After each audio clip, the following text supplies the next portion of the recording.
Estimadas y estimados, buenos días. Queremos darle la bienvenida a los integrantes del jurado de la tesis doctoral del doctorando Roberto Eduardo, titulada Tomografía sísmica 2D en atenuación de la isla de excepción Antártida. Roberto, cuando lo determines y lo dispongas, adelante. Bien. Buen día a todos y todas, o buenas tardes, depende del lugar del mundo donde se encuentran, y gracias. Como se han dicho, voy a defender la tesis sobre una tomografía sísmica bidimensional o 2D en atenuación de la isla de excepción Antártida. Y antes de todo, lo que quiero decir es que en esta isla, que se puede considerar un laboratorio de vulcanología, por todos los estudios que se han hecho, quedan sin respuestas o sin resolver varias preguntas, como por ejemplo, si bajo la bahía interna, la caldera de la isla de excepción, si hay fluidos geotermales o una cámara magmática, o por ejemplo, si hay una cámara magmática o por ejemplo un sistema de diques puntuales.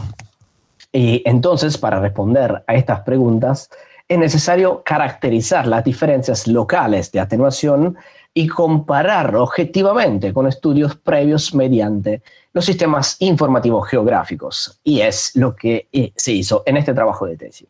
Esta defensa va a ser dividida en tres partes. La primera, en donde hablo de un marco geovulcanológico de la isla, con estudios previos, aunque en manera bastante rápida, porque lo vamos a ver más en detalle en las discusiones con las comparaciones con los resultados obtenidos, la teoría detrás del método y la metodología, o sea, el estudio de los métodos que se han aplicado a la isla. La segunda parte, relativa al método que se ha aplicado, que está dividido en tres partes. Luego vemos por qué, los análisis de los datos y los resultados que hemos obtenido. Al final, la última parte, las discusiones de los resultados obtenidos, las conclusiones y cuál podrían ser los trabajos futuros que proporcionan estos resultados. Entonces empezamos desde el marco geológico regional. Nos encontramos en la parte sur de Latinoamérica, exactamente en la península antártica, donde hay el estrecho de Bradfield, que es una cuenca marginal con orientación noroeste-sureste en extensión, caracterizada desde varias islas volcánicas que son submarinas o subaéreas. Se ven bien en este sketch de González Ferrán y otros del 1993. Entre esta isla, obviamente, están la isla de excepción, muy característica con su forma de herradura, y la bahía interna, Port Foster, con una profundidad de 160 metros bajo el nivel del mar, y el punto más alto, Mont Pond, al este de 540 metros. Pero esta isla no estuvo siempre así. Antes del colapso de la caldera, gracias a la reconstrucción de Torrecillas del 2013, se ve que tenía una altura superior a los 640 metros. Y gracias a los estudios de Oakes y otros del 1961, nos dicen que los centros eruptivos de ese periodo en el cual se encontraba el volcán son ubicados en los puntos C, M, T y F, como ven en la imagen. Luego, otras erupciones han ocurrido en la isla, y la más vieja testimonianza es del 1842, en donde se encuentra una carta del capitano Smiley, que habla que en el febrero del 1842 toda la parte sur de la isla se encontraba en fuego y contaba como 13 volcanes activos, y tenía la opinión que la isla iba a cambiar muchísimo. Y la verdad que tenía razón, porque en la erupción del 1967, como vemos en el trabajo de González Ferrán y otros en 1995, aparece, gracias a la erupción, un islote en la parte norte acerca de Telephone Bay. Luego esta erupción, una erupción pequeña como cantidad de lava producida, pero muy destructiva, la del 1969, que con una fractura, con un ancho de unos 100 metros y un largo de más de 4 kilómetros, desde el punto F acá y el punto A acá, destruyó la base chilena de investigación y también la base inglesa acá al sur. Luego de esta erupción, estuvo la erupción del 1970, que sí fue la más fuerte. De hecho, unió el islote que se había creado en el 1967 con el resto de la isla. Y además, la ceniza en esta erupción llegó hasta 100 kilómetros de distancia en la isla King George. Y como decía, la isla de Decepción es como un laboratorio. Se han hecho una cantidad de estudios increíbles, sobre todo en los últimos 15, 20 años. Y hay estudios de todos los tipos, de todas las disciplinas. Hay estudios de tipo geológicos, tectónicos, geoquímicos, geodésicos, de GPS, magnéticos, de riesgo volcánico y sobre todo sísmicos. Y estudios sísmicos son muchísimos porque hay también estudios sobre la sismicidad, porque es importante decir que la isla es muy activa también sísmicamente. Pero nosotros ahora nos vamos a concentrar sobre los estudios de tipo tomográfico, o sea, de tomografía y sobre todo en atenuación sísmica, que se han hecho varios, pero todavía falta hacer algo que ahora le voy a contar. Empecemos diciendo qué es una tomografía en atenuación sísmica y sobre todo qué se entiende por atenuación sísmica. La definición de atenuación es que es aquel fenómeno físico en el cual las ondas sísmicas pierden energía en el tiempo y en el espacio. Eso se traduce en una reducción de la amplitud de las ondas, que es en función de la distancia recorrida en el medio, y en este caso toma el nombre de expansión geométrica, o de las características físicas del medio que atraviesa. Y ya estamos hablando de absorción anelástica. Esos se pueden medir con el factor de calidad Q, que es un valor dado por la porción de energía definida entre la relación entre la variación de energía y la energía total disipada en un ciclo de onda que se propaga en un medio anelástico según la ecuación que ven.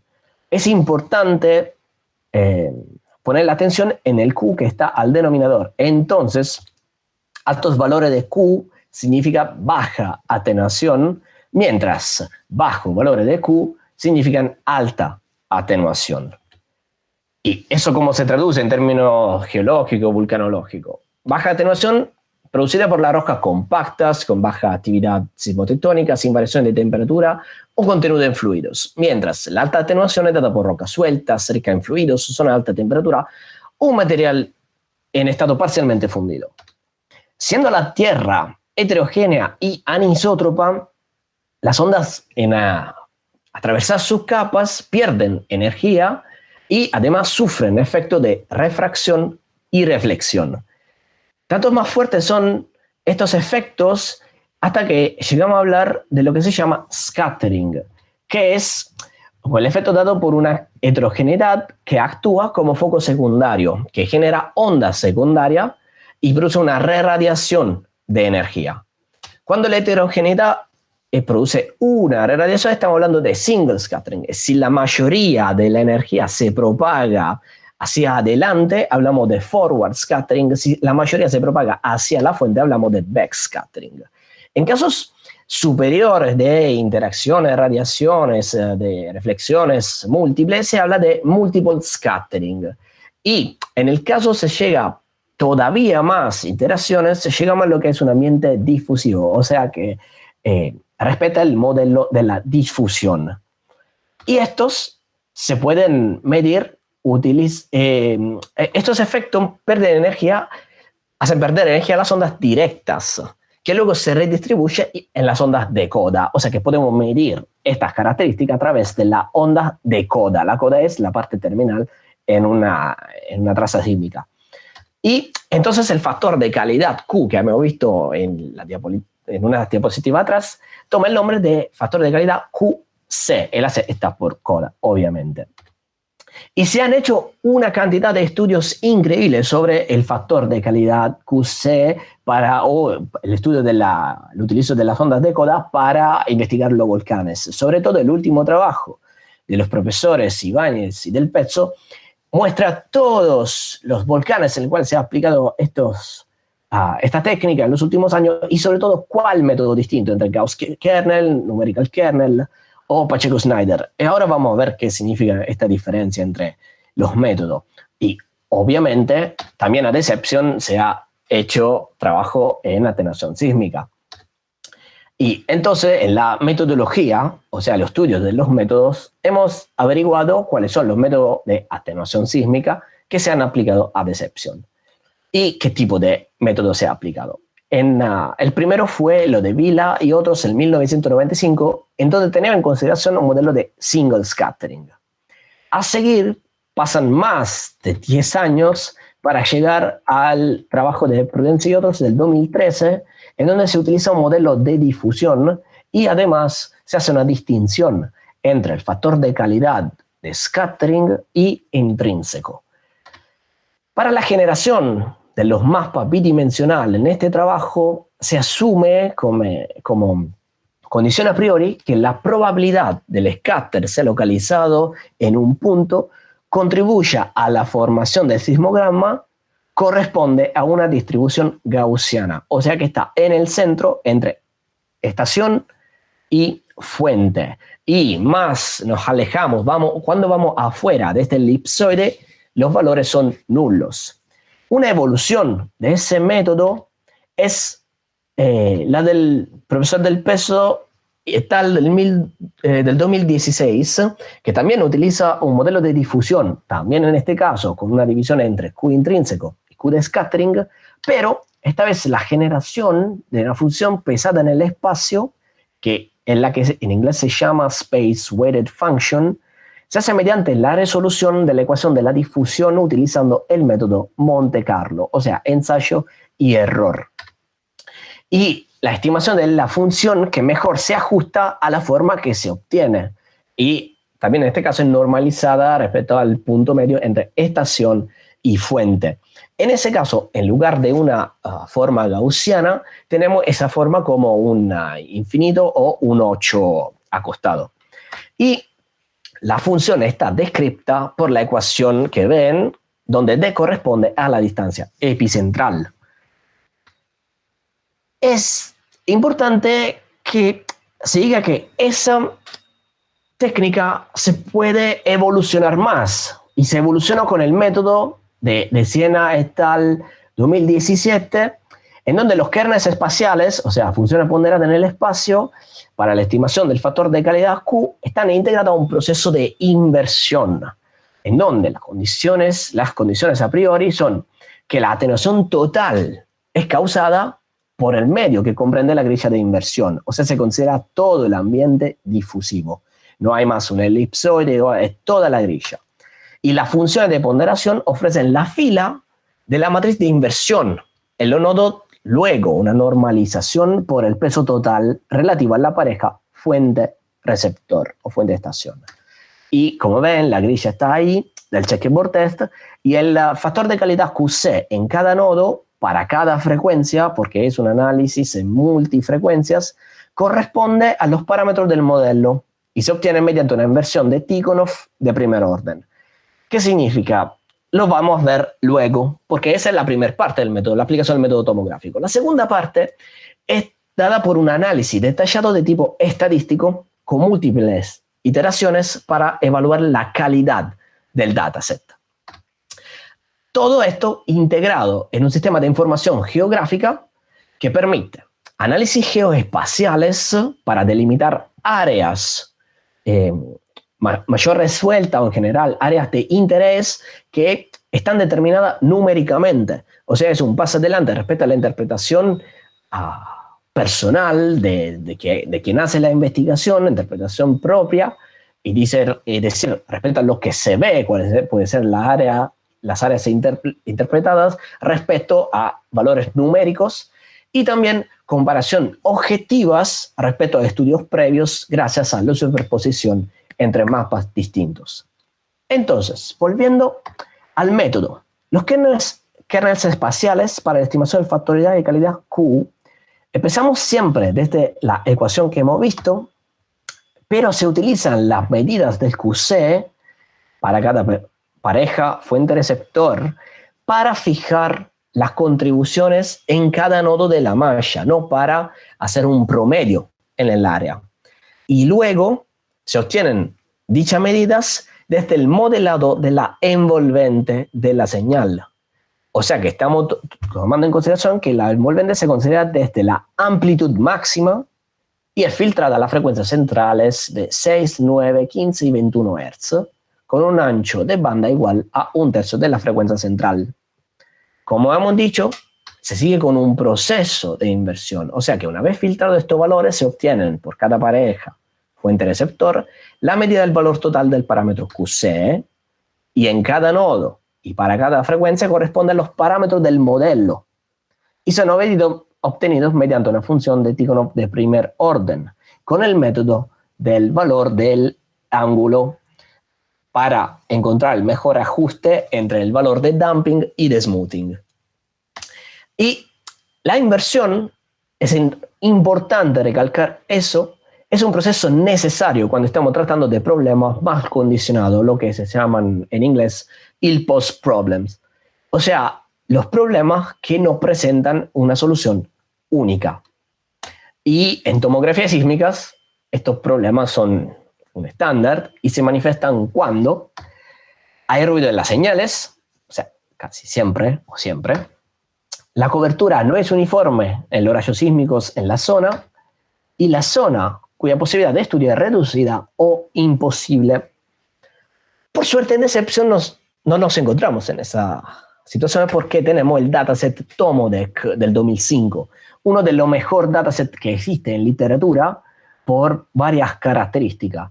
Y si bien utilizamos un subset de esos datasets, es importante decir que gracias a estos datasets se puede decir que no hay ruido en las señales, porque se ha hecho un preprocesamiento y un postprocesamiento. Además, aunque si estamos en una isla, entonces obviamente hay ruido, porque hay ondas marinas y hay viento, pero Deception no vive nadie, entonces no hay ruido antrópico. Y por lo que vimos en ese periodo de pandemia, sobre todo en el periodo marzo-abril, todos los sismogramas en el mundo medían un bajar increíble en el ruido antrópico, porque todos estábamos encerrados en casa, y entonces se vio como el ruido antrópico ensucia, entre comillas, las señales sísmicas. Entonces, a Deception, eso ayuda en tener una señal más limpia.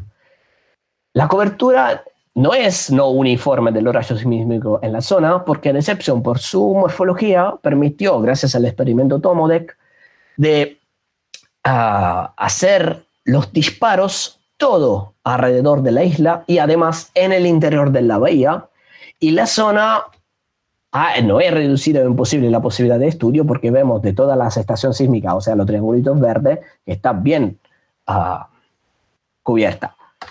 Como decía, nosotros utilizamos un subdataset del dataset original, que es lo de Prudencio 2013, y tiene 20.283 trazas con una duración de 10 segundos, cuyo ruido previo al disparo es de 1,52 segundos, más o menos, y tomamos una coda de 4 segundos luego al momento de máxima amplitud. Y luego el proceso de inversión, lo que se obtiene son los checkerboard test en input y en output. Entonces, con un dataset tan bueno y con una tan cantidad de datos, lo que nos imaginamos fue que se puede aplicar el método y salen resultados espectaculares de una. Lo que se vio es que los primeros resultados tenían la anomalía toda en la isla, mientras que los checkerboard test estaban resueltos únicamente en la bahía. O sea que no se pueden interpretar anomalías que están afuera del área resuelta del checkerboard. Entonces, algo raro estaba pasando. Y entonces me moví en hacer un análisis visuales de las trazas para entender si algo no estaba funcionando. Y mirándola, no digo todas cada una, pero casi, así en grupo de 18, miraba que había algo raro. Ustedes ya se pueden dar cuenta mirándolos así, que hay 3 tipos de trazas principales. Las que consideramos buenas y 2 malas. Una mala porque la que está en el medio tiene una cantidad de ceros enorme, entonces no hay informaciones que se pueden utilizar. Y la traza acá abajo, que tiene eso alto y bajo, que sin duda no se pueden utilizar para estimar la coda y la envolvente de la traza. Entonces, lo que hice fue un análisis de detalle de este dataset para encontrar la manera para quitar esta traza mala. Empecé con el porcentaje de ceros. Y ahora les voy a mostrar todos los parámetros que tuve en cuenta. La amplitud promedia en la ventana de ruido. La amplitud promedia de la señal. La relación espectral entre señal y ruido. La amplitud promedia en la ventana de la coda. El promedio de la máxima amplitud espectral. El promedio de la frecuencia máxima de la amplitud espectral. El promedio de autocorrelación. Y la sumatoria de la amplitud de todos los valores mayores de 500, o sea, los picos, que era ese el intento para sacar, encontrar la traza sísmica que tenían todos estos picos, o spikes en inglés. Los saltos, o sea, la variación entre un pico positivo y un pico negativo. El promedio de los coeficientes de correlaciones para entender cómo, o sea, si existe y funciona la envolvente, si se presente, y la deviación estándar de los parámetros STA-LTA, de la relación entre STA-LTA. La verdad es que yo empecé a mirar todos estos parámetros juntos y no era sencillo encontrar aquel parámetro que efectivamente tenía una variación tan evidente para ser discriminatorio. Entonces empecé con lo que más necesito. Quitar los ceros, o sea, quitar todas aquellas trazas que no tenían valores. Entonces, todas las trazas con un porcentaje de ceros superior al 40% fueron eliminadas. Y el valor promedio de ceros pasó de un 24%, o sea, un cuarto de las trazas promedio tenían ceros, a un 8,89. Y así pasamos de 20.283 trazas sísmicas hasta 14.972. El segundo parámetro que tuve en consideración es la amplitud máxima. Y dado que consideramos una coda de 4 segundos, todas las trazas que tenían un valor máximo de amplitud posterior a los 6 segundos fueron quitadas. Porque si necesitamos una coda de 4 segundos, todo lo que es posterior a 6 segundos va a tener coda más pequeña de 4 segundos. Y para tener un análisis más homogéneo posible, necesitamos que todas las codas sean iguales. El tercer parámetro, la amplitud máxima se adelantó, o sea, pasó de 3,70 como promedio a 3,15 en promedio. Y también se ve bajo también el porcentaje de cero. Pasó a 8,83, bueno, no es mucho, pero bajó. Y las trazas llegaron a 13.105. A seguir, el parámetro que consideré fueron los coeficientes de correlaciones, que son necesarios para averiguar la envolvente, que es lo que más nos interesa, que sabemos que desde la ecuación de la difusión, para que exista difusión, una traza tiene que evidenciar este andamento. Entonces, con unos coeficientes de correlación como 0,60, sabemos que estamos de un valor 0,1 más bajo de lo que se acepta en literatura. Normalmente en la tomografía de coda, cuando se averiguan estos valores, está aceptado un valor de coeficiente de correlación de 0,70. Entonces, nosotros, en este caso, en lugar de quitar lo que estaba arriba de 0,70, que no sabemos si vamos a perder demasiadas trazas, utilizamos este valor promedio obtenido desde las primeras dos iteraciones y eliminando todas las trazas con un coeficiente de correlaciones inferior a los 0,6, obtuvimos que el promedio llegara a 0,79, casi unos 0,1 más de lo que es aceptado en literatura. Y además, como pueden ver, sigue bajando también el valor de amplitud, del valor máximo, el momento de amplitud máxima que se adelanta a 2,87. Y llegamos a 7.895 trazas.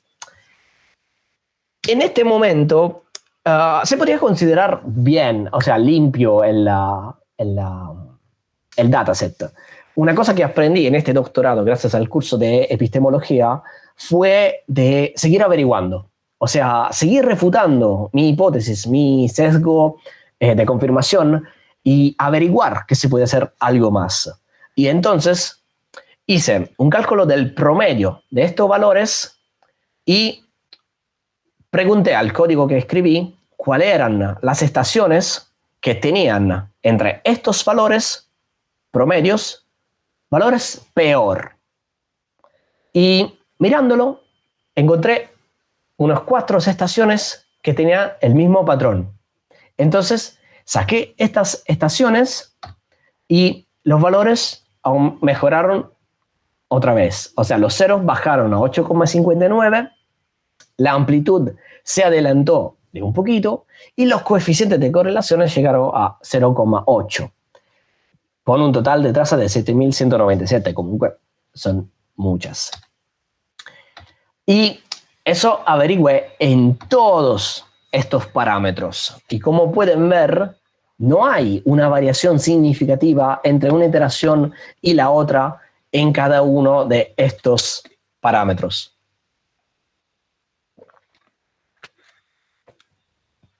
El único parámetro que sí tiene una evidencia gigante es la relación entre el ruido, la señal y el ruido, que en el dataset original tenía un valor de 658 y luego la primera iteración tenía 35. Y además 35 es el mismo valor que está en la cuarta iteración. Entonces, para averiguar otra vez que este orden de iteraciones de la selección de los parámetros que hice tenía sentido, era la mejor posible, hice una simulación utilizando este último valor de la relación señal-ruido de 35, utilizándolo como primer parámetro para ver qué pasaba. Y utilizando 35 como primer discriminante en el dataset, se genera un nuevo dataset que tiene valores peor de los valores del último dataset obtenido con las 4 iteraciones. O sea, una cantidad de ceros de 14%, la máxima amplitud se adelanta a un valor casi equivalente a lo de la primera iteración y los coeficientes de correlaciones bajan a 0,55 con 14.000 trazas, el doble de la que obtenemos en la última iteración. Además, todo esto que le mostré a nivel numérico se puede ver visualmente. Como ya le había mostrado, el dataset original tiene las anomalías alrededor en la isla y el área resuelta al centro. En la primera iteración no hay coherencia entre los resultados a 6 Hz y lo que están a 15 Hz. En la segunda iteración, aunque tenga una coincidencia, las áreas del checkerboard test están bien, no hay coherencia con los análisis previos. Entonces, se puede seguir con la duda que eso fue como era con el primer dataset, o sea que parece bueno. Entonces, seguimos averiguando y parece que se mantiene. Ahí hice el control cruzado entre las estaciones y las trazas y llegamos a este último resultado. Si ponemos en comparación el primer dataset, los resultados del primer dataset con los resultados de la última iteración, se ve cómo es totalmente distinto. O sea, pasamos de tener áreas con anomalías afuera del área resuelta del checkerboard test con áreas que se pueden sí interpretar porque están en los valores del checkerboard test. Hasta acá arriba tenemos área resuelta, sí, no es tanto. Además, porque quise averiguar otra vez, como nunca estoy contento de los resultados, hice un control en la regularización de Tikhonov. O sea, el valor de ángulo que se obtiene automáticamente con esa técnica es de 1,18. Entonces tomé el valor de un orden de magnitud más chico y un orden de magnitud más grande del valor de ángulo para ver qué pasaba.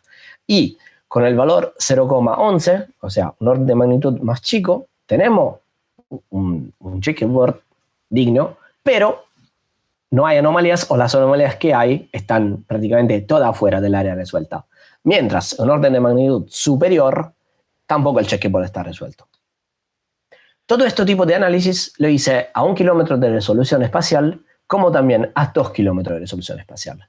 Y también acá se ve, podemos ir bastante rápidamente. Única cosa, me quiero poner la atención acá en recalcar que tenemos un checkerboard totalmente resuelto. Y sabemos que en problemas mal puestos no puede pasar. Entonces, eso ya puede ser un indicador para decir, está funcionando todo mal. Porque normalmente uno puede decir, tenemos un checkerboard resuelto, perfecto, genial. No, es malo. Y segunda iteración, tenemos diferente incoherencia entre 6 Hz y 15 Hz. En la tercera se podía aceptar, pero por la duda llegamos a la cuarta. Acá también, mirando los resultados del dataset original y del último dataset, se ve como la diferencia es significativa, sobre todo por la anomalía de alta atenuación, que es el color negro, que se encuentra cerca del Telephone Bay, acá en el norte. Tiene una orientación casi este-oeste, mientras acá desaparece casi completamente o tiene otra orientación. Acá también hice el control de estabilidad utilizando los parámetros del ángulo de la curva L de Tikhonov y tenemos un checkerboard totalmente resuelto y un checkerboard que no puede considerarse resuelto. Entonces, en conclusiones, ¿qué son estas áreas? O sea, al final decidimos que el último dataset es el mejor que se puede obtener. Y tenemos 3 áreas de alta atenuación que están ubicadas: Pendulum Cove, la 1, Fumarole Bay y Entrance Point. Mientras las áreas a baja atenuación están en Monte Kirkwood, o sea, en la primera en Monte Pond y la segunda en Monte Kirkwood. Y nosotros interpretamos esa alta atenuación como lugares de emplazamiento, ascenso magmático, fluidos calientes o fallas y fracturas. Como la baja atenuación, lo opuesto, o sea, serían residuos magmáticos enfriados. Mirando estos resultados a 2 kilómetros de resolución, siendo más grande la grilla, capaz que se muestran anomalías más grandes que tienen otro significado. Además que lo de tipo volcánico, capaz que esto se puede interpretar tectónicamente, porque tenemos una orientación noreste, suroeste a 6 Hz y a 15 Hz, noroeste, sureste. Y vamos a ver, en comparación con los estudios previos, qué significan estas orientaciones. Es importante también subrayar que estamos en una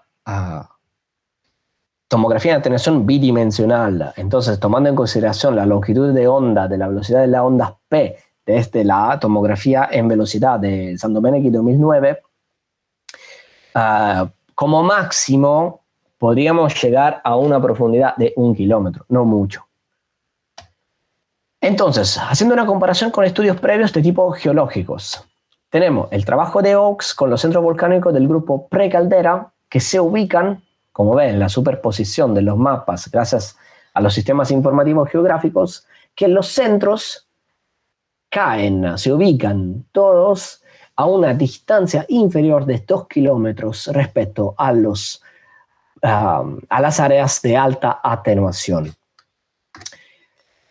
En el caso de los centros volcánicos del grupo Neptune-Velos, de los mismos autores, acá no se ven bien, hay un signo de pregunta, porque es en duda la presencia de un volcán allá, o dicen que podría ser un volcán apagado y justo cae, se ubica, se coloca donde hay la baja atenuación, que hemos dicho que son lugares donde hay residuos magmáticos enfriados, así que tiene sentido.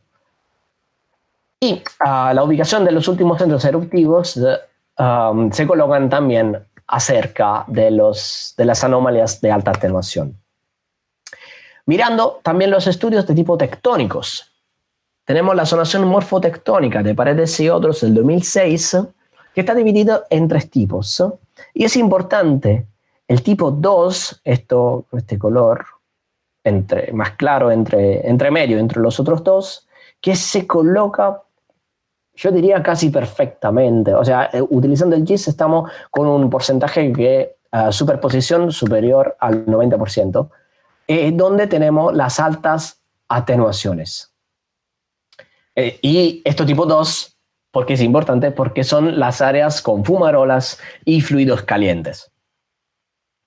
Y también los principales alineamientos estructurales que desde este modelo controlan la morfología, López y otros del 2015, además que tener una coincidencia con las fallas y las fracturas, a 2 kilómetros de resolución se ve muy bien como ese sigma al centro de la bahía parece dibujar perfectamente la alta anomalía que tenemos en el centro de la isla. Yo me focalicé en las anomalías puntuales, pero es evidente que hay esta anomalía muy grande que tiene este sentido y se explica muy bien con la tectónica, como también con la geoquímica. O sea, las fumarolas de arsénico tienen esta orientación noreste-suroeste y parecen que, parece que están hechas a propósito, se colocan perfectamente sobre la alta atenuación con esta orientación, mientras las anomalías de manganeso, que recalcan el sigma del trabajo de López y otros del 2015, también tienen esa coincidencia espacial con la anomalía de alta atenuación al interior de la bahía. Y en el trabajo de Rey del 2000 y otros del 2002, la distribución de las fumarolas coincide con las anomalías puntuales. Y el sigma, que ya hemos visto, tiene un sentido también respecto a la ubicación de los previos centros eruptivos, en donde hay también submarinos, donde hay Stanley Patch, que están justo acá, donde hay la alta atenuación. Otros estudios utilizados para comparar son los estudios magnéticos, que sí, la anomalía magnética negativa, que puede ser residuos magmáticos calientes, tiene esa misma orientación noroeste-sureste y coincide con la orientación de la anomalía al interior de la bahía. Y la anomalía magnética positiva, que la considera como residuos enfriados, justamente cae muy cerca de nuestra anomalía positiva acerca de Monte Pond. Los estudios geodésicos también con los procesos deformativos entre el 1991 y el 2000 tienen una orientación noroeste, sur-sureste, y los de entre el 2002 y el 2003 noreste, suroeste. Están cruzados como o muy parecido, con una buena coincidencia respecto a las anomalías generales. Ese es el trabajo de Verrocoso y otros del 2008. Y estos patrones, orientaciones, tienen sentido respecto a lo que son la abertura del estrecho de Brentfield y la área regional más grande, como área regional más grande, y las dinámicas de la isla. Casi para terminar, los estudios sísmicos, estoy mostrando únicamente los trabajos de Prudencio y otros del 2013, en atenuación también, porque los otros muestran resultados muy parecidos. Y acá el factor de calidad de Q intrínseco muestra con el amarillo acá y el casi verde a 16 Hz valores de alta atenuación que coinciden, o sea que con el modelo de la distribución gaussiana se logra ver la distribución general de la isla, y gracias a la implementación que hemos utilizado con este método de los kernels espaciales con el proceso de inversión, logramos llegar a ver las estructuras puntuales. En fin, los estudios de riesgo volcánico. En el mapa de Bartolini y otro del 2014 es un mapa cualitativo de riesgo y está hecho tomando en consideración únicamente las erupciones previas, o sea, no toma en cuenta los análisis sísmicos. Y entonces muestran las áreas a muy alto riesgo cerca de las erupciones previas y ponen en verde acá el mejor sitio de despegue del helicóptero de rescate. Lo vamos a ver en un rato. Y esta área de muy alto riesgo coinciden también con las anomalías de alta atenuación. En el trabajo de Verrocoso y otro del 2006, el mapa de riesgo natural se concentra acá, en Fumarole Bay, donde tenemos la anomalía de alta atenuación 2.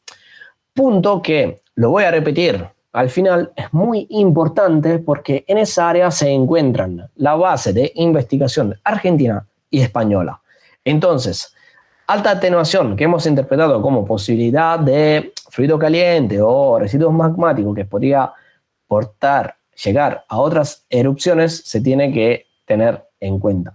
En fin, el mapa con la ruta de escape sugerida en caso de crisis volcánicas, hecha por Melli y otros en el 2002, otra vez dice que esta abajo, en Entrance Point, es la área mejor para el despegue del helicóptero en caso de evacuación de la isla. Quiero recalcar que esa área se coloca exactamente en la anomalía de atenuación 3. O sea, tenemos la anomalía de atenuación en Pendulum Cove, donde estuvo la erupción del 1967. Tenemos la área de Fumarole Bay, donde tenemos fumaroles activas con fluido caliente. Entonces, estas dos ya tienen una coincidencia entre ellas mismas para evidenciar que la alta atenuación es un factor indicativo de que hay actividad volcánica o magmática en proceso. Entonces, ese valor de alta atenuación en el zona de entrance point se tiene que tener en cuenta. Y entonces llegamos a las conclusiones desde el punto de vista teórico, metodológico y luego respecto a la isla. Podemos decir que estos kernes espaciales permiten evidenciar anomalías puntuales de alta y baja atenuación y además confirman el ambiente difusivo porque funciona el código, entonces puede funcionar únicamente si nos encontramos en ambiente difusivo. Los análisis de detalle y limpieza de los Big Dataset, además que hacer ahorrar tiempo y consumo computacional, permite llegar a resultados mejor, más significativos. Y los sistemas informativos geográficos permiten comparaciones objetivas respecto a estudios previos y la determinación de áreas de interés que están afuera de la interpretación personal. Mientras, respecto a decepción y las áreas encontradas, 2 de estas 3 anomalías de alta atenuación se colocan en la cercanía de los previos centros eruptivos y lo podemos interpretar como potenciales zonas de reservorio senso-magmático y consecuentes erupciones. Y lo voy a recalcar otra vez, una de estas 2, la que se encuentra en Fumarole Bay, es colocada en la cercanía de las estaciones de investigación argentina y española, entonces se tiene que tener en consideración.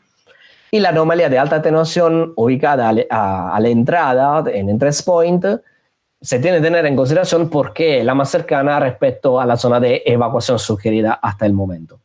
Por eso, uno de los trabajos futuros que se pueden hacer respecto a estos resultados obtenidos es un mapa de riesgo que tenga en consideración los modelos sísmicos y las anomalías encontradas.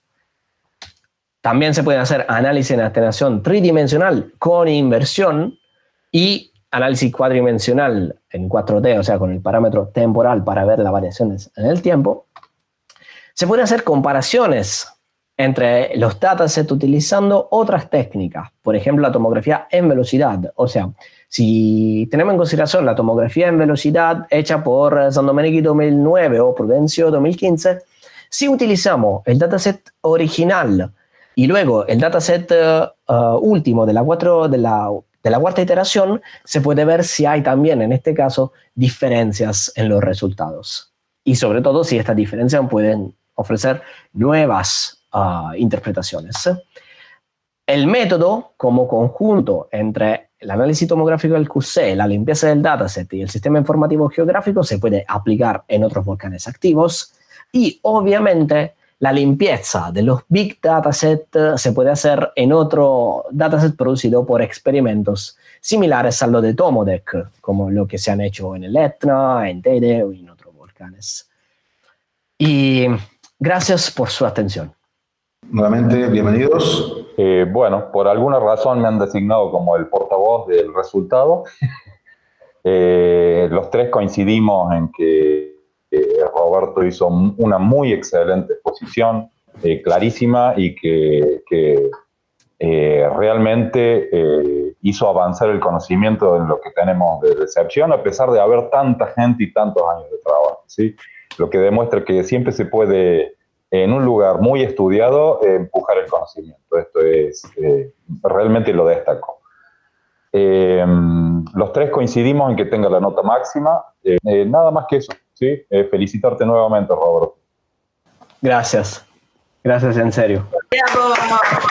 Yo no puedo no agradecer, es como me pierdo en agradecer. En la tesis yo puse agradecimiento igual, me perdí un montón, creo, agradecer los jurados, las juradas, con la sugerencia que me dieron, la velocidad con lo cual respondieron y me ayudaron, en serio fue muchísima ayuda. Y quiero agradecer a todos mis amigos, mis amigas, los compañeros allá en Argentina que me acompañaron y que me soportaron.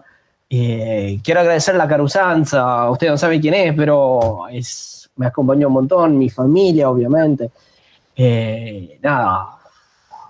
Fue un camino gigante, la verdad, muy, muy difícil, pero fue. Quiero sobre todo agradecer a la doctora Yanire Prudencio, que me ayudó muchísimo en todo esto, y quiero mi director Luca, Guido Ventura, gracias a todos.